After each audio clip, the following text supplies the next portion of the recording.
నమస్కారం అండి, this is #you. వెనకమాల గన్నవరం ఇప్పుడు ప్రెసెంట్ ఎమ్మెల్యే యార్లగడ్డ వెంకట్రావు గారు ఫోటో పెట్టాను. నేను బేసికలీ చాలా ఓపెన్ అండ్ హానెస్ట్ ఒపీనియన్లో ఈ షో చేస్తున్నాను. ఏంటంటే నేను యార్లగడ్డ వెంకట్రావు గారి గురించి ఎక్కడ ఏం వినలేదు, నేను పెద్దగా ఏం చూడలేదు. అసలు కాన్స్టిట్యుయెన్సీలో వర్క్ జరుగుతుందా లేకపోతే అస్సలు ఏ చలనం లేకుండా ఉందా అని చెప్పి నాకే అర్థం కాల. బట్ ఒక్కటైతే నేను క్లియర్గా చెప్పగలుగుతాను, అవినీతి ఆరోపణలు ఎక్కడ వినపడలా. ఎక్కడ లంచాలు తీసుకుంటున్నారని లేకపోతే హింసిస్తున్నారని చెప్పి లేకపోతే వగేరా వగేరా చేతి తడుపుళ్ళ వ్యవహారాలు లాస్ట్ 5 ఏళ్ళు మనం చూసాం. ఏంటంటే అవి ఎక్కడ కనపడలా. నాకు ఎక్కడ వెతికి చూద్దామన్నా నాకు ఒక్క రూమర్ కూడా వినపడలా. ఈ నేపథ్యంలో నేను 2 వారాల క్రితం ఆయన కలవడానికి వెళ్ళాను. కలిసినప్పుడు ఆయనతో ఒక ఇంటర్వ్యూ కూడా చేశాను. ఆ ఇంటర్వ్యూ రేపు టెలికాస్ట్ అవుతుంది, of course evening 6 PM but ఆ రోజు నుంచి ఈ 2 వారాలు నా ప్రయత్నం ఏంటంటే ప్రతి ఒక్కళ్ళు నాకు కాల్ చేస్తూ ఉన్నారు. ఆయన చేస్తున్న వర్క్ని నేను దగ్గరగా ఉండి మానిటర్ కూడా చేయగలిగాను. ఏంటి ఒక్కరోజు కూడా హాలిడే ఉండదు ఒక ఎమ్మెల్యేకి? ఒక్కరోజు కూడా నిరంతరం ఒక శ్రామికుల్లాగా నియోజకవర్గానికి అంకితం అయిపోయి ఉండాలి ఒక ఎమ్మెల్యే అంటే. మిగతా ఎమ్మెల్యేస్ని చూస్తున్నాను కష్టపడుతున్నారు, కానీ ఈయన చూస్తే చాలా ఎక్కువ విపరీతమైన కష్టం పడుతున్నట్టు నాకు అనిపించింది.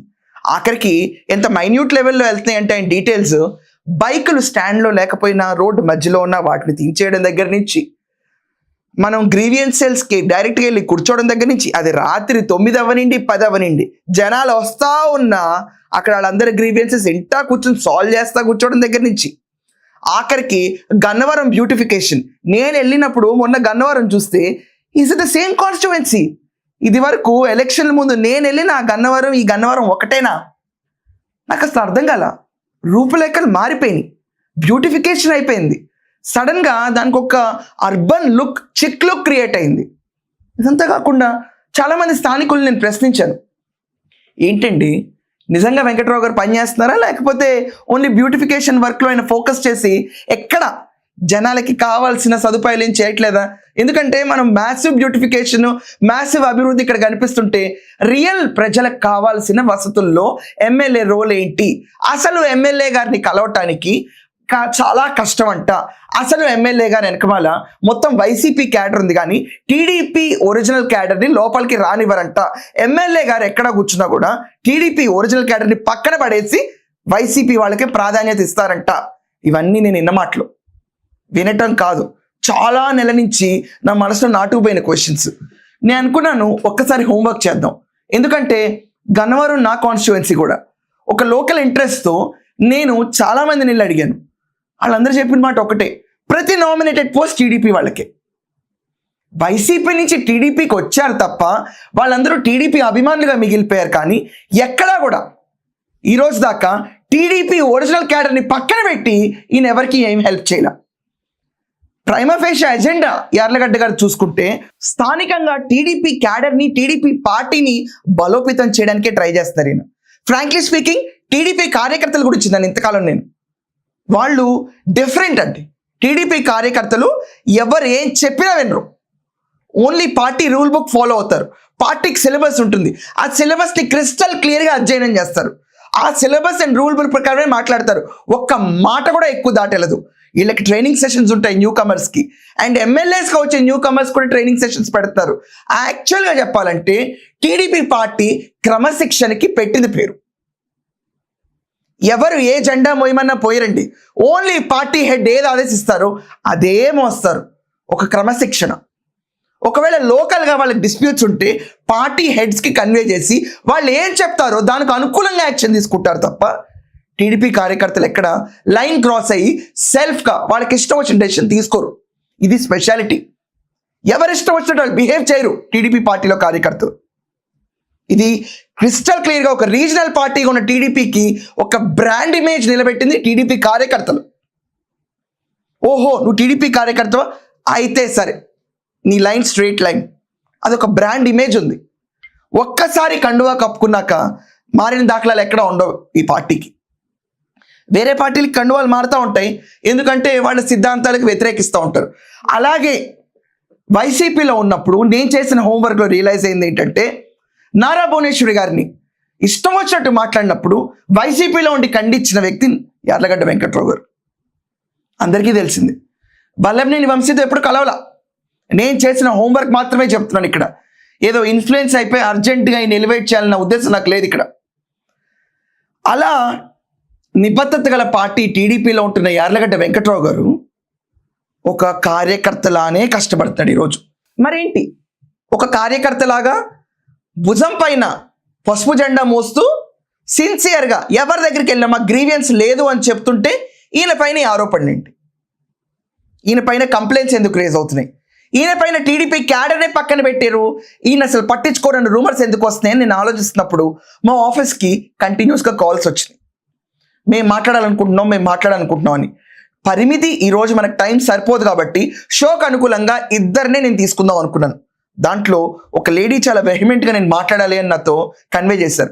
నేను ఆడియో కాల్ అయితే పర్స్పెక్టివ్ డిఫరెంట్గా ఉంటుంది, let's do a video call అనుకున్నాను.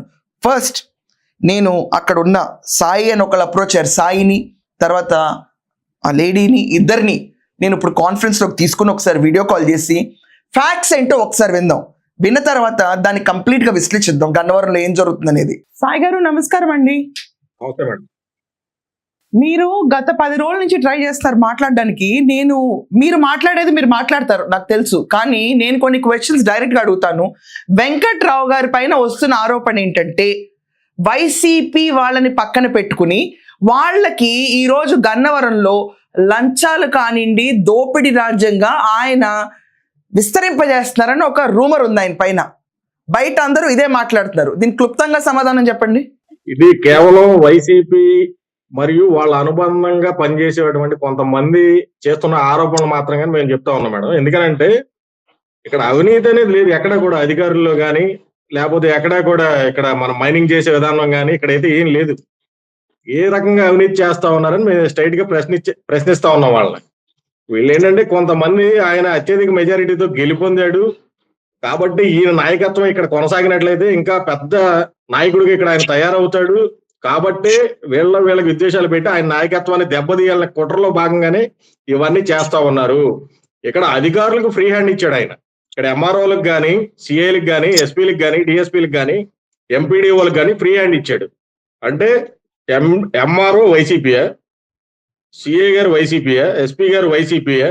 ప్రభుత్వం అంటే ఏంటి? ప్రభుత్వ అధికారులతో పని చేయించడం.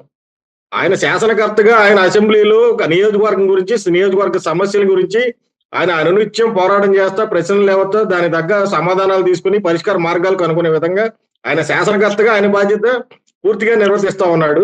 అధికారుల సమస్యలు ఏమైనా ఉంటే అధికారుల దృష్టికి తీసుకొచ్చి అధికారుల చేత సాల్వ్ చేస్తా ఉన్నాడు. అంటే ఏంటి? ఇప్పుడు అధికారం చేత పరిపాలన చేయించడం, వైసీపీ వాళ్ళ చేత పెత్తనం చేయించిన విధంగా మాట్లాడినట్టయితే అంతకన్నా అవివేకం కూడా ఉండదు మేడం గారు. కానీ ఇప్పుడు ఈ ఆరోపణలు చేస్తుంది సొంత మీ టీడీపీ క్యాడర్ వాళ్ళే. ఆఖరికి నిన్న కూడా వెళ్ళి పార్టీలో వాళ్ళు కంప్లైంట్ ఇవ్వడం కూడా జరిగింది అని చెప్పి నేను విన్నాను. మీకు మీ సొంత టీడీపీ పార్టీ క్యాడరే సపోర్ట్ చేయట్లేదు ఒక వర్గం. ఇది అవాస్తవం మేడం. టీడీపీ క్యాడర్ అని పేరు చెప్పుకుని చెట్టు కింద ఉండి కాయలు అమ్ముకునే బ్యాచ్ వాళ్ళు ఎవరైతే వెంకట్రావు గారి మీద ఆరోపణలు చేస్తా ఉన్నారో వాళ్ళని మేము అడుగుతా ఉన్నాం. వాళ్ళు ఏనాడు అంతకు ముందు కూడా పార్టీకి పనిచేసిన వాళ్ళు కాదు. పార్టీలో చిన్న చిన్న మనస్పర్ధలు ఉన్న వ్యక్తుల్ని వాళ్ళ ఒక విష ప్రయోగం చేస్తా, వాళ్ళ మనసు తొలిచివేస్తా, వాళ్ళని గ్రూపులుగా కడతా ఇక్కడ పార్టీని చిన్నభిన్నం చేసే కార్యక్రమం చేస్తా ఉన్నారు వాళ్ళు ప్రతిపక్షాలతో చేతులు కలిపి. ఇక్కడ పార్టీని బలహీనపరిచే ప్రయత్నం తప్ప వాళ్ళది ఇంకోటి కాదని చెప్పి సందర్భంగా తెలియజేస్తా ఉన్నాను. కానీ వాళ్ళ ఆటలు ఇక ముందు వాళ్ళ ఆటలు కూడా సాగు. ఖచ్చితంగా వెంకట్రావు గారి నాయకత్వంలో తెలుగుదేశం పార్టీ ఏ విధంగానే ముందుకెళ్తుంది, అప్రతిహతంగా విజయాలు సాధిస్తుంది భవిష్యత్తులో కూడా. నెక్స్ట్ టైం వెంకట్రావు గారి పార్టీ క్యాండిడేట్ మీ అందరి దృష్టిలో కూడా ఖచ్చితంగా. ఆయన కాక ఎవరుంటారు మేడం? ఆయన వచ్చిన రోజునే చెప్పాడు నేను కొండలు దావను గుట్టలు దావను, అలాగే ఉన్నాడు. ఆయన ఏదైతే సూపర్ 6 హామీలు ఇచ్చాడో అవన్నీ అమలు పరుస్తా ఉన్నాడు. ఎవరిని అక్రమ కేసులు బనాయించట్లేదు, అక్రమ మైనింగ్ చేయటం లేదు. ఆయన ఏదైతే చెప్పాడో ఎన్నికల ముందు అవన్నీ నెరవేరుస్తున్నాడు. దాని అనుగుణంగానే ఆయన పనిచేస్తా ఉన్నాడు. అత్యధిక మెజారిటీతో గెలిచాడు. భవిష్యత్తులో కూడా ఇదే మెజారిటీ, ఇంకెంతకన్నా ఎక్కువ మెజారిటీ వచ్చే అవకాశాలు ఉన్నాయి కాబట్టి ఆయన నాయకుడు అవుతాడు మనకి. సో ఈయన పనితీరు మాత్రం మీ అందరికి చాలా నచ్చిందండి. ఎందుకంటే మీరు ఒరిజినల్ టీడీపీ క్యాడర్ అని చెప్పి నాకు కాల్ చేశారు. సో నేను మిమ్మల్ని అడుగుదాం అనుకుంటున్నాను, మీకు ఎక్కడ అప్రోచబిలిటీకి వైసీపీ వాళ్ళు అడ్డుకుని ఒరిజినల్ టీడీపీ క్యాడర్ ఆయన దగ్గరికి వెళ్ళకుండా ఆపటం అనేది ఏం లేదా? ఏం లేదు మేడం. ఇప్పుడు ఒరిజినల్ టీడీపీ వాళ్ళని ఆపడానికంటే మేము టీడీపీ కదా, మమ్మల్ని ఎవరు ఆపుతున్నారు? అందరూ ఒకే జెండా. ఒకటి మేడం, ఒక్కొక్కళ్ళ పరిస్థితి ఏంటంటే చెరువు మీద అలిగితే ఏదో కాలిందన్నట్టుగా అట్లా ఉంటది పరిస్థితి. వాళ్ళ మాటలు వీళ్ళ మాటలు విని, కొంతమంది ఏర్పాటువాదులు పెత్తందారుల మాటలు విని పార్టీకి ద్రోహం చేసినట్లయితే వాళ్ళు చరిత్రహీనులుగా మిగిలిపోతారు. ఖచ్చితంగా చెప్తా ఉన్నాను, ఇలాంటి చర్యలు చేసే వాళ్ళందరూ చరిత్రహీనులుగా మారిపోతారు భవిష్యత్తులో. పార్టీ ఇలాంటి వాళ్ళని చాలా మందిని చూసింది ఇప్పటి వరకు. ఈ గన్నవరం నియోజకవర్గం చాలా ఉడుకులు ఎదుర్కొన్నాం గత 5 సంవత్సరాల్లో. అప్పుడు ఎవరూ లేరు కదా వీళ్ళెవళ్ళు. ఇవాళ వచ్చి మాట్లాడి ఆయన మీద కంప్లైంట్ ఇచ్చి నిస్వార్థంగా ప్రజాసేవ చేస్తున్నటువంటి నాయకుడి మీద అంటే ఇక్కడ ఎవరు చూస్తూ ఊరుకునే పరిస్థితి లేదు. నిజమైన పార్టీ కార్యకర్తలుగా మేము ఎవరు చూస్తూ ఊరుకోమని కూడా తెలియజేస్తాం. సో టీడీపీ కార్యకర్తలుగా మీరందరూ ఖచ్చితంగా నమ్ముతున్నారా ఇది మొత్తం చాలా సుపరిపాలన జరుగుతుంది గన్నవరంలో అని? ఖచ్చితంగా మేడం. ఈ రోజున మీరు ఒకసారి చూసుకోండి, ఇప్పుడు వరకు జరిగిన గ్రీవెన్స్ లో రాష్ట్ర వ్యాప్తంగా జరిగిన గ్రీవెన్స్ పరిష్కార మార్గాలు చూపిన విధానంలో 5వ స్థానం ఉంది గన్నవరం నియోజకవర్గం రాష్ట్ర వ్యాప్తంగా. ఓకే, తద్వారా తెలిసిపోతుంది కదా ఇక్కడ సుపరిపాలన జరుగుతుందని. గతంలో గన్నవరం ఏ విధంగా ఉండేది, ఇప్పుడు ఎలా ఉంది? ఒకసారి మీరు 16 నెలలు ఏ విధంగా ఉంది, ఏ విధమైన అభివృద్ధి కార్యక్రమాలు జరిగినాయి, గత 5 సంవత్సరాలు ఏం జరిగింది, ఏ విధమైన అవినీతి కార్యక్రమాలు గతంలో జరిగినాయి, ఇప్పుడు అవన్నీ అణిచివేయబడ్డాయా లేదా? దానికి కారణం ఎవరు? ఒక వెంకట్రావు గారే కదా. ఖచ్చితంగా తెలుస్తుంది మేడం. థ్యాంక్ యూ అండి. Thank you madam. Thank you very much. నమస్కారం రమ గారు. నమస్తే అండి. మీరు ఒరిజినల్ టీడీపీ క్యాడర్ కి చెందిన లేడీ. మీరు నాకు ట్రై చేస్తున్నారు మాట్లాడడానికి, కానీ నేను క్లియర్ గా ఒక మాట అడుగుతున్నాను, మీ క్యాడర్ టీడీపీ ఒరిజినల్ క్యాడర్ ఇబ్బందులు పడుతుందా? అసలు టీడీపీ క్యాడర్ ఎవరు కూడా ఒరిజినల్ గా ఉన్న వాళ్ళు ఎవరు ఇబ్బంది పడట్లేదండి. అంటే మీరందరూ చాలా సుఖంగా ఉన్నారా యార్లగడ్డ గారి పరిపాలనలో? ఎప్పుడైతే మన గన్నవరం నియోజకవర్గంలో యార్లగడ్డ వెంకటరావు గారు గెలిచారో అప్పటి నుంచి కూడా గన్నవరం నియోజకవర్గంలో స్వేచ్ఛ వాయువులను పీల్చుకుంటున్నారు అంతే గన్నవరం నియోజకవర్గ ప్రజలు. ఎటువంటి సందేహం లేదు ఇందులో. మరి మీ టీడీపీ కండువా కప్పుకున్న వాళ్ళే కొంతమంది ఈ రోజు సొంత పార్టీకి చెందిన వాళ్ళే మేము అసంతృప్తిగా ఉన్నాం అని చెప్పి స్వరాలు వినిపిస్తున్నారు. మరి అదేంటి? వాళ్ళు అనుకున్నది ఒకటి, జరుగుతున్నది ఒకటి. మన పార్టీ గెలుస్తుంది, అధికారంలోకి వస్తుంది. ఇదివరకు లాగే గత పాలకుల హయాంలో ఏ విధంగా అయితే అక్రమ మైనింగ్ జరిగిందో అవన్నీ చేయొచ్చు, దందాలు చేయొచ్చు, ఆ సెటిల్మెంట్లు చేయొచ్చు, ఇదేంటి కోడి పందాలు ఇవన్నీ సాగించొచ్చు అన్న ఉద్దేశాలతో అక్రమంగా సంపాదించాలన్న కొంతమంది ఇవేవి వెంకటరావు గారు గెలిచిన తర్వాత ఆయన అన్నిటికీ అడ్డుకట్ట వేయడం వల్ల వాటన్నిటికీ వాళ్ళు అసహనంతో అసంతృప్తితో అలా మాట్లాడేవాళ్ళు. కేవలం వాళ్ళు అసలు టీడీపీ క్యాడర్ అనే వాళ్ళే కాదండి అట్లా మాట్లాడేవాళ్ళు. అయితే మీ వాళ్ళు కాదా వాళ్ళు? మీ జెండా మోసిన వాళ్ళు మీ వాళ్ళు కాదా? ఇప్పుడు మా జెండా మోసిన వాళ్ళైతే పార్టీ కార్యకర్తలు అయితే గౌరవ ముఖ్యమంత్రి వర్యులు మాకు ఎవరైతే క్యాండిడేట్ ఇచ్చారో వారికి అనుగుణంగా పనిచేసే వాళ్ళే మా పార్టీకి క్యాడర్ అవుతారు. కానీ వ్యతిరేకంగా వెళ్లే వాళ్ళు వాళ్ళ కార్యక్రమాలు, వాళ్ళ అరాచక శక్తులన్నీ కలిసి ఏకంగా దాడి చేయాలనుకునే వాళ్ళు పార్టీ క్యాడర్ ఎలా అవుతారండి? మరి అలాంటి వాళ్ళని చూస్తే మీరేం సమాధానం చెప్తారు? నేను ఒకటే చెప్పదలుచుకున్నానండి, అట్లాంటి వాళ్ళందరినీ కూడా గన్నవరం పొరవీధుల్లో చీపురు కట్ట తిరగేసి బాధాలనిపిస్తుందండి. పోనీ ఇంత చీపిరి కట్ట తిరిగేసి బాధరం కంటే వాళ్ళతో వెళ్ళి ఒకసారి మాట్లాడదాం అన్న ప్రయత్నం ఎప్పుడన్నా చేయబోయారా? మాట్లాడదామని ప్రయత్నం చేయాలంటే అది అవన పరిస్థితి అండి. ఎందుకంటే ఒక్కసారి తప్పు చేస్తే దాన్ని సరిదిద్దొచ్చు. తెలిసి మాట్లాడినా తెలియక మాట్లాడినా దాన్ని సరి చేయలేమండి. తెలిసినోడికైనా చెప్పొచ్చు, తెలియనివాడికైనా చెప్పొచ్చు, మధ్య రకంగా ఉన్నవాడితో మాట్లాడలేం. అంటే రమా గారు నేను అంటుంది, అసలు మీరు మాట్లాడడానికి ప్రయత్నించారా? ప్రయత్నించామండి. సో మీకేం సత్ఫలితం రాలే దాని నుంచి? రాలేదు.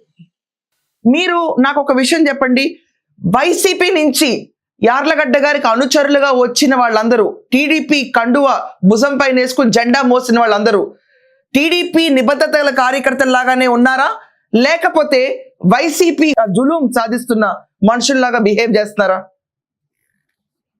లేదండి. యార్లగడ్డ వెంకట్రావు గారితో పాటు వచ్చిన ఎవరో కూడా ఎటువంటి ఆయనకి అభిమానంతో వచ్చారు. ఆ యొక్క ఎలక్షన్‌లో వాళ్ళ వంతు పాత్ర పోషించారు. కానీ వాళ్ళకి ఎటువంటి పదవులు గాని వెంకట్రావు గారు ఇవ్వడం గాని, వాళ్ళు కార్యక్రమాల్లో తలదూర్చడం గాని ఎప్పుడూ జరగలేదు. వాస్తవంగా చెప్పుకోవాలంటే పార్టీ పదవుల దగ్గర నుంచి నామినేటెడ్ పదవులన్నిటికీ కూడా ఒరిజినల్ టీడీపీ కార్యకర్తలకే వెంకట్రావు గారు వేశారు. మొన్న గ్రామ కమిటీల విషయంలో కూడా ఆయన స్పష్టంగా చెప్పారు. నాతో పాటు వచ్చిన వాళ్ళని ఎవరిని కూడా ఈ గ్రామ కమిటీల్లో గాని ఏ కమిటీలో ఇన్వాల్వ్ చేయొద్దు. ఈసారి వాళ్ళు నాతోనే ఉంటే ఈసారి వేసే కమిటీల్లో అప్పుడు పరిగణలోకి తీసుకుందాం అని చెప్పారు స్పష్టంగా. సో ఇప్పుడు దాకా ఆయనతో పాటు నమ్మి వచ్చిన అనుచరులకి ఏ రకంగానూ ప్రయోజనంగా యార్లగడ్డ గారు ఏమీ చేయలేదు. అయితే చేయలేదండి. వాస్తవం అది. రూపాయి కూడా ఎవరిని అడిగినా అదే చెప్పారు. రూపాయి కూడా సహాయం చేయలేదు వాళ్ళకి వ్యతిరేకంగా వెళ్ళి. రూపాయి కూడా సహాయం చేయలేదండి. That is great. Thank you Rama garu. Thank you అండి. చూసారు కదా, ఇప్పుడు నేను మాట్లాడింది కేవలం ఇద్దరితోని. నేను ఎందుచేత ఈ షో ఇలా చేయాల్సి వచ్చిందంటే, నేను చాలా వరకు అగెయిన్స్ట్ రూమర్స్ విన్నాను. యార్లగడ్డ గారు ఏమీ చేయట్లేదు, ఆయనతో వచ్చిన అనుచరులకు మాత్రమే ప్రాధాన్యత ఇస్తున్నారు, అసలు మొత్తం ఎక్కడ చూసినా కూడా దందాలే నడుస్తున్నాయి గన్నవరంలో, నెక్స్ట్ టైం క్యాండిడేట్ ఈయన కాదు వేరే క్యాండిడేట్స్ వస్తారు, టీడీపీ ఇక్కడ ఐసీయూ సెంటర్లోకి వెళ్ళిపోయింది, ఇంటెన్సివ్ కేర్లో ఉన్న టీడీపీ ఈరోజు గన్నవరంలో మళ్ళీ నెక్స్ట్ టైం గెలవకపోవచ్చు. అండ్ చాలా మంది చాలా విశ్లేషిస్తూ కూడా ఉన్నారు ఇటుపైన. నేను పర్టికులర్గా లాస్ట్ 15 రోజుల పాటు చాలా క్లియర్గా ప్రతి ఒక్కళ్ళతో కనుక్కుంటూనే ఉన్నాను. దాంట్లో నా నెంబర్ తీసుకుని ఫోన్ చేసిన వాళ్ళలో ఇద్దరిని మాత్రమే ఈరోజు నేను ఇక్కడ ఆడియన్స్ ఇవ్వగలిగాను, ఎందుకంటే షో నిడివి బట్టి. ఈ వెంకట్రావు గారి విషయంలో నేను పర్టికులర్గా అబ్జర్వ్ చేస్తే మాత్రం చిన్న పనైనా పెద్ద పనైనా డైరెక్ట్గా ఎమ్మెల్యే ఇన్వాల్వ్మెంటే ఉంది. ఇది వాస్తవం. లాస్ట్ 15 రోజుల్లో పొద్దున్నుంచి సాయంకాలం దాకా ఎలా కష్టపడుతున్నాడో నేను చూశాను. నేను అబ్జర్వ్ చేశాను ఈ విషయాన్ని. గన్నవరం అభివృద్ధి అయితే కళ్ళకే కనిపిస్తుంది, దాని గురించి వేరే చెప్పనాల్సిన అవసరం లేదు. నియోజకవర్గ అభివృద్ధి ఏంటయ్యా అని చెప్పి ఒక్కసారి గన్నవరం వెళ్తే ఇది గన్నవరమేనా లేకపోతే మనం ఇంకెక్కడన్నా ఉన్నామా అని డౌట్ వస్తుంది మనకి. రోడ్లు సాఫీగా ఉన్నాయి, జనాలు హాయిగా ఉన్నారు, కంప్లైంట్స్ లేవు, గ్రీవియన్సెస్ లేవు. గ్రీవియన్సెస్ మాత్రం ఒక పార్ట్ ఆఫ్ టీడీపీ క్యాడర్కి చెందిన వాళ్ళకి మాత్రమే వస్తున్నాయి. వాళ్ళు ఒక విషయం గుర్తుంచుకుంటే చాలా మంచిది, మేము చంద్రబాబు నాయుడు గారు లోకేష్ గారు ఆదేశాల మేరకే పనిచేస్తాం కానీ ఇండివిజువల్ ఎంటిటీస్ లాగా పనిచేయకూడదు అన్న విషయం తెలుసుకుంటే ప్రతి ఒక్కరికి రాజకీయ భవిష్యత్తే కావాలనుకుంటే వాళ్ళకి బాగుంటుంది. రాజకీయ భవిష్యత్తు గురించే ఫోకస్ చేసి ముందుకెళ్తే ప్రజాదరణ అనేది ఎక్కడ ఉండదు. ఈరోజు యార్లగడ్డ గారి గురించి మాట్లాడడానికి పుంకాలుగా జనాలు ఫోన్లు చేస్తున్నారు. బెనిఫిషరీస్ అవనండి, డైరెక్ట్గా వైసీపీలో ఉన్న వాళ్ళకి ఎంతమందికి బెనిఫిట్ అయిందనండి, పార్టీ చూడకుండా మతం చూడకుండా ప్రతి ఒక్కరిని ఆదుకుంటున్న వెంకట్రావు గారి స్టైల్ అదొక డిఫరెంట్ స్టైల్ కింద నమోదవుతుంది. మనం చూస్తున్నాం ఫస్ట్ టైమర్ ఎమ్మెల్యే అని. He doesn't look like a first timer. Frankly speaking, ఒక మనిషి పైన ఒక నియోజకవర్గం పైన దుమ్మెత్తిపోయాలంటే చాలా ఈజీ, కానీ అదే కన్స్ట్రక్టివ్ వేలో తీసుకెళ్ళటం చాలా కష్టం. నేను పర్సనల్గా అబ్జర్వ్ చేశాను యార్లగడ్డ గారు లాస్ట్ 15 days ఏం చేశారు అని చెప్పి. ఇమ్మీడియట్ స్పాట్లో ఎవరికి చెప్పకుండా గవర్నమెంట్ హాస్పిటల్స్కి వెళ్ళిపోతున్నారు ఆయన. అది కూడా ఏదో పగలు లేచిన తర్వాత వెళ్ళాలి, నేను ఒక ఎమ్మెల్యేని కాబట్టి వెళ్ళటం కాదు, నేను నాయకుడిని ప్రూవ్ చేసుకోవడానికి వెళ్ళటం కాదు. డే వర్క్ అంతా కంప్లీట్ చేసుకుని సడన్గా 7:30, 8 o'clockకి అందరూ పడుకుని హాయిగా ఫ్యామిలీతో టైం స్పెండ్ చేస్తుంటే ఈయన జనాలతో టైం స్పెండ్ చేస్తున్నాడు. ఈయన జనాలతోనే ఉంటున్నాడు నేను చూసినంతకాలం. ఇప్పుడు మాట్లాడుతున్నారు నా ముందు మీరు తీసుకున్న కాన్ఫరెన్స్ కాలర్ సాయి గారు, ఆయన క్లియర్గా ఎంత ఎమ్మెల్యే ఎంత క్లోజ్గా ఒక పర్సన్తో ఉండకపోతే, నేను ఈ స్లాంగ్ మళ్ళీ చెప్తున్నాను, ఎంత క్లోజ్గా ఉండకపోతే ఆయన ఇక్కడ పెడతాడు అక్కడ పెడతాడు, ఈయన అందరినీ కలుస్తాడు అని సింగులర్గా మాట్లాడరు. నేను గన్నవరం వెళ్ళినప్పుడు చాలామందిని అడిగాను వెంకట్రావు గారి గురించి, వాళ్ళు అలాగే మాట్లాడుతున్నారు యాజ్ ఇఫ్ మన క్లోజ్ ఫ్యామిలీలో మాట్లాడుతాం చూడండి, మా మనిషి అన్నట్టు. ఆ ఇంప్రెషన్ తీసుకోవడానికి చాలా కష్టపడ్డారు ఈయన. నేను ఎందుకు కాలర్స్ని ఇప్పుడు తీసుకున్నానంటే చాలా అపోహలు ఉన్నాయి ఈయన పైన, చాలా అపోహలు ఉన్నాయి. కిక్ బ్యాక్స్ తీసుకుంటారు, టీడీపీ క్యాడర్ని దూరం పెడతారు, పని చేయట్లేదు ఈయన, నెక్స్ట్ టైం ఓటమికి ఈయనే కారణం. గన్నవరం మేజర్ కాన్స్టిట్యుయెన్సీ చూసుకుంటే ఏపీలో one of the major constituency. అక్కడ నేను ఇంటర్వ్యూలో ఆయన అన్నప్పుడు ఆయన ఒక వర్డ్ క్లియర్గా చెప్పారు, అది యాక్చువల్లీ ఫ్యాక్ట్. ఎలక్షన్లకు ముందు ఖర్చు పెట్టడం కాదు, ఎలక్షన్ తర్వాత కూడా ఖర్చు పెట్టాల్సిన కాన్స్టిట్యుయెన్సీ గన్నవరం. ఈ విషయం నేను ఒప్పుకుంటాను. కానీ ఐ వాజ్ మోర్ క్యూరియస్, ఏంటి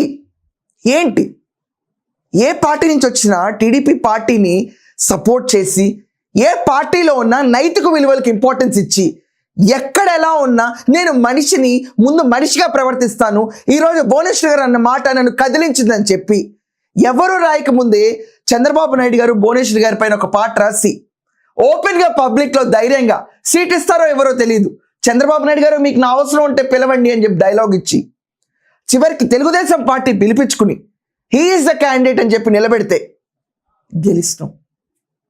టీడీపీలో కంచు కోటని విన్నా నేను ఎప్పుడు దాకా గన్నవరం. కానీ ఇంకొక విషయం కూడా చాలా ఇంపార్టెంట్ గుర్తుంచుకోవాలి, టీడీపీలో గన్నవరమే ఫ్రెజైల్ కాన్స్టిట్యువెన్సీ. రాష్ట్రం అంతటా ఒకరిని గెలిపిస్తే ఒక పార్టీని, ఆ కాన్స్టిట్యువెన్సీ ఇంకోళ్ళు చూస్ చేసుకోవటం దాని కెపాసిటీ డిఫరెంట్ లెవెల్లో ఉంటుంది. పుచ్చలపల్లి సుందరయ్య గారు దానికి ఎగ్జాంపుల్. కాన్స్టిట్యువెన్సీ అంతా ఒక వేవ్లో వెళ్తూ ఉంటే వీళ్ళ ఓట్లు ఒక డిఫరెంట్ లెవెల్లో పడుతూ ఉంటాయి. అలాగే ఒకవేళ జనాలు ఈయన ఇష్టపడలేదు అనుకోండి, అక్కడ యార్లగడ్డ గారి బిహేవియర్ అవనండి, ఆయన టీం అవనండి, చుట్టుపక్కల ఎవరన్నా అవనండి, ఇష్టపడకపోతే it would have been a clean no. కానీ మెజారిటీ ఇచ్చి గెలిపించారు, చాలా మంచి మెజారిటీ ఇచ్చారు. ఆయన పోరాడింది ఒకే ఒక్కటండి, నేను అర్థం చేసుకున్నంత వరకు సినాప్సిస్లో, ఏ మహిళ బాధపడకూడదు, తన కాన్స్టిట్యువెన్సీలో ఏ మహిళ బాధపడకూడదు. ఇది స్పెసిఫిక్గా ఉమెన్ టీమ్ నాతో మాట్లాడిన మాటలు. నేను చాలా డీప్గా సర్వే చేశాను, ఉమెన్ టీమ్ నాతో అన్న మాటలు. ఇంకొకటి, చిల్లర రాజకీయాలకు చాలా దూరంగా ఉంటాడు ఈయన. ఇది నేను నేర్చుకున్న పాయింటే. మహిళలకి ప్రధాన పీటేస్తూ at the same time party ఆత్మగౌరవాన్ని కాపాడుతూ, at the same time party కోసం నిరంతరం కష్టపడుతూ, పార్టీ ఒక్కటే కాదు నా prima facie agenda, MLA seat ఒక్కటే కాదు, ఏ పదవి నాకు ఇంపార్టెంట్ కాదు, కానీ నా మార్క్ అనేది ఒకటి వదిలేయాలి అని చెప్పి కష్టపడుతున్న ఒక వ్యక్తిపైన ఇన్ని ఆరోపణలా? ఏం పైశాచిక ఆనందం ఇది, ఏం పైశాచికత్వం? ఆయన్ని సెలెక్ట్ చేసింది విజనరీ లీడర్ చంద్రబాబు నాయుడు గారు, లోకేష్ గారు. వాళ్ళకి తెలియదా రాజకీయం? ప్రతి ఒక్కళ్ళు నిన్న మొన్న వచ్చి రాజకీయాలు చేయడం మొదలుపెట్టి ఎవరికాళ్ళు మేమే రాజులు అంటే ఎలా? పోనీ వాళ్ళు ఎన్నుకున్న మనిషి, వాళ్ళు నిలబెట్టిన మనిషి సామర్థ్యం లేని వ్యక్తా? బయట డబ్బులు దోచుకుంటే తప్ప డబ్బులు లేని వ్యక్తా? లంచాలు తినకపోతే అసలు మనుగడ సాగలేని వ్యక్తా? నేను అబ్జర్వేషన్ చేసిన దాని ప్రకారం కానే కాదు, పచ్చి అబద్ధాలు ఆయన గురించి ప్రింట్ కొడుతున్నారు. కానీ it is my basic duty, ఒక విశ్లేషణ చేసేటప్పుడు అక్కడున్న స్థానికులు ఆయన గురించి ఏమనుకుంటున్నారో వినాలి, ఖచ్చితంగా వినాలి. ఆయనతో పాటు టీడీపీ కండువా మోయటానికి వచ్చి ఈరోజు టీడీపీ కంచుకోటగా నుంచుంటున్న మారిన కార్యకర్తలు ఎవరైతే ఉన్నారో వాళ్ళకి ఏ రకమైన లాభం అనేది కలగల. ఇన్ఫ్యాక్ట్ ఒక పార్టీ కోసం కష్టపడి అదర్ సైడ్ పార్టీలో ఉన్నప్పుడు భువనేశ్వర్ గారి కోసం బాధపడి పార్టీని భుజాల మీద వేసుకుని నడిపి గెలిపించి ముందుకు తీసుకెళ్లిన ఒక హ్యుమానిటేరియన్కి ఈరోజు చేస్తున్న బిరుదు ఏంటంటే నువ్వు లంచగొండివి, నువ్వు టీడీపీ క్యాడర్కి సపోర్ట్గా నిలవలేదు. నిలిచింది ఏ క్యాడర్కి? ఇప్పుడు దాకా గెలుపు ఎవరి కోసం శ్రమించారు, ఎవరి కోసం రోజు తిరుగుతున్నారు? నేను అబ్జర్వ్ చేస్తానండి, చాలా క్లియర్గా చెప్తున్నాను. 19వ తారీఖు నుంచి ఈ రోజు దాకా ప్రతిరోజు అబ్జర్వ్ చేస్తున్నాను. ఒక్క గంట కూడా ఫ్యామిలీతో గడిపే టైం లేదు. పొద్దున్నే 8ంటికి మొదలైతే సాయంకాలం 9:30, 10 దాకా ఈయన పర్యటిస్తూనే ఉంటాడు. గన్నవరం నియోజకవర్గంలో ఇక్కడ ఉంటారు, అక్కడ ఉంటారు, ఇక్కడ ఉంటారు, ఇక్కడ ఉంటారు. ఎలా ఎవరి కష్టం ఉన్నా ఈయన ఉండాలి, ఎవరికి దుఃఖం ఉన్నా ఈయనే ఉండాలి, ఎవరికి ఆనందం ఉన్నా ఈయనే ఉండాలి, డెవలప్మెంట్ ఉండాలన్నా ఈయనే ఉండాలి. ఆ డెవలప్మెంట్ కోసం గొడవలు పడి కేసులు పడినా కూడా ఈయన సమాధానం చెప్పాలి. టీడీపీ క్యాడర్నే ముందుకు తీసుకెళ్ళాలి, పార్టీ జెండాని ఎగబెట్టాలి పైకి. ఇన్ని చేస్తూ మళ్ళీ వెనకమాల కత్తులు సుత్తులతో పొడిపించుకోవాలి. ఇన్ని పొడిపించుకున్న ఆయనకు ఒక సంస్కారం ఉందండి, పార్టీ విషయాలు పార్టీ లోపలే మాట్లాడుకోవాలి తప్ప బయట ఎక్కడ మాట్లాడకూడదని. అది చాలా నచ్చింది నాకు. ఏమన్నా ఉంటే పార్టీలో డిస్కస్ చేసుకోండి, అది మీ పార్టీ, తెలుగుదేశం పార్టీ మీ పార్టీ, మీరు ప్రజలకు సేవ చేయడానికి వచ్చారు అంతే తప్ప పదవులు అనుభవించే వాటి కోసం గొడవ పడడానికి రాలా. ఈ లైన్ ఆఫ్ డిఫరెన్స్ ఆయనకు బాగా తెలుసు, బికాస్ ఈజ్ ఎడ్యుకేటెడ్. ఇంతకంటే నేనేం చెప్పలేను. ఆ డిఫరెన్స్ ఆఫ్ లైన్ విజ్ఞత ఉండాలి ఎవరైనా మాట్లాడే ముందు. ఈయన పైన చేస్తున్న ఆరోపణలు, ఎంతమంది ఎన్ని ఆరోపణలు చేస్తున్నారో నేను విన్న తర్వాత వేస్ట్. ఇదే కంటిన్యూ చేసి ఇంతే హార్డ్ వర్క్ ఈయన పెట్టి. ఇందాక కాలర్ సాయి అని అతను మాట్లాడుతున్నప్పుడు ఆయన అన్నారు నేను 4 వేస్తాను అప్రోచబిలిటీకి అని. కానీ నేను వెళ్ళినప్పుడు లిటరలీ ఇది ఫ్రాంక్గా చెప్తున్నానండి, నేను ఇంటర్వ్యూ చేద్దామని వెళ్ళినప్పుడు ప్రతి ఒక్కళ్ళని కలుస్తూనే ఉన్నాడు ఆయన. అలా వచ్చి వెళ్ళిపోవచ్చు ఎమ్మెల్యేని కలవాలంటే. ఇంత సునాయాసంగా ఉంటుందా అనిపించింది నాకు. ఇంత సునాయాసంగా ఉంటుందా? మిగతా చోట్ల కొంచెం కష్టమే. పిఏలు ఉంటారు, పిఏ కింద పిఏలు ఉంటారు, వాళ్ళ కింద చెంచాలు ఉంటారు, వాళ్ళందరినీ దాటి ఎమ్మెల్యే గారి దగ్గరికి వెళ్ళాలి. అదేం లేదే, మర్యాద కూర్చోబెట్టి మంచినీళ్ళు కాఫీ ఇచ్చి మీ గ్రీవియన్సెస్ తిని ఎమ్మెల్యే గారు సాల్వ్ చేసి పంపించడం. ఇంత ఎమికబుల్గా పార్టీని పైకి తీసుకొస్తున్న ఒక శ్రామికుడికి ఇదా తగు మర్యాద? ఇలాంటి మాటలు వీక్షించడం. ఐ సజెస్ట్ ఎవరైనా ఇలాంటి పనులు చేస్తుంటే ఆపండి. నియోజకవర్గ అభివృద్ధి ఈయన వల్ల సాధ్యం అవుతుంది. వచ్చేసారి ఎలక్షన్ ఓట్లు చెప్తాయి ఈయన చేసిన పని. మధ్యలో ఎంతమంది ఎన్ని మాట్లాడినా దేనికి పనికిరావు స్టేట్మెంట్స్. అపహాస్యపాలు అవ్వటం తప్ప ఇంకా దేనికి మిగలవ స్టేట్మెంట్స్ అనేది. సో మీరందరూ కూడా మీ ఒపీనియన్స్ కమెంట్స్లో మెన్షన్ చేయండి. ఎస్పెషల్లీ గన్నవరం కాన్స్టిట్యువెన్సీలో మీరందరూ ఎవరైనా నా షో చూసుంటే కనుక ఇప్పుడు ఖచ్చితంగా కమెంట్స్లో మెన్షన్ చేయండి. ఈ విశ్లేషణకి మీరు ఎస్ అంటారా లేకపోతే నో అంటారా? నో అంటే డెఫినెట్గా నేను వెంకట్రావు గారికి ఫార్వర్డ్ చేస్తాను. ఇది సార్ మీ పైన నా అభిప్రాయం చెప్పినప్పుడు వచ్చిన కమెంట్స్ ఇవి, ప్లీజ్ చేంజ్. లేకపోతే మీ పర్స్పెక్టివ్ ఎక్కడైనా ఆల్టర్ చేయాలా అన్న ఒక చిన్న విషయాన్ని కన్వే చేయటం ఖచ్చితంగా చేస్తాను. That's all for now. Thank you.